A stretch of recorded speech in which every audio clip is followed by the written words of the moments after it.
E aí, pessoal, ó, essa semana tá sendo uma semana bem em discussão política, né?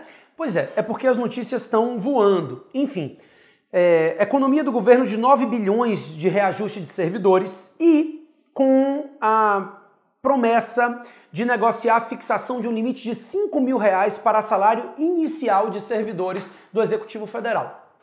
Além, obviamente, do aumento da contribuição previdenciária na alíquota de 11% para 14%. Vamos falar por partes.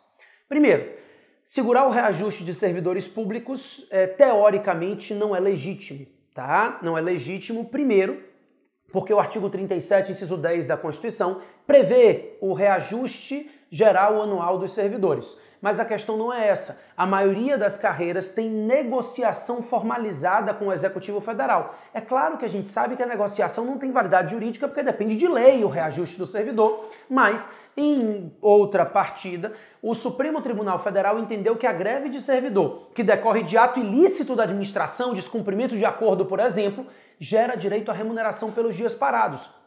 O que faz com que a gente entenda que o STF discorda dessa política de descumprir acordos do Executivo Federal e, obviamente, porque é venire contra factum próprio, bem indiscutível.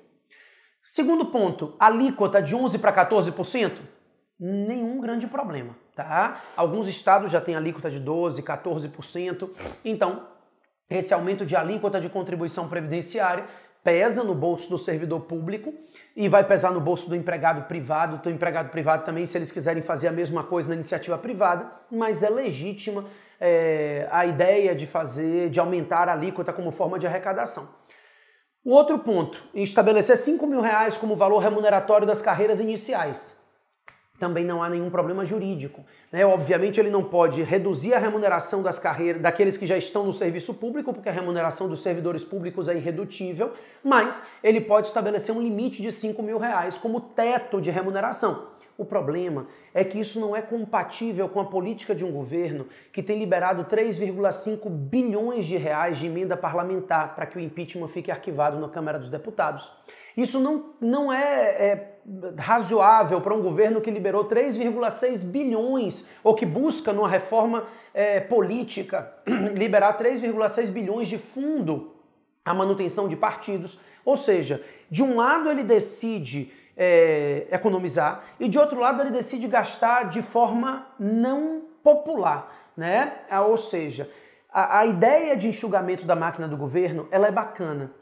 Eu concordo com o enxugamento da máquina do governo, mas a maioria das vezes o enxugamento da máquina do governo não parte da diminuição de remuneração de servidores efetivos e concursados, mas sim, muitas vezes, do corte de cargos em comissão, né? Da diminuição de verbas de gabinete, da diminuição de emendas parlamentares, que são realmente os valores que geram um custo maior e geram um custo maior sem um retorno tão grande.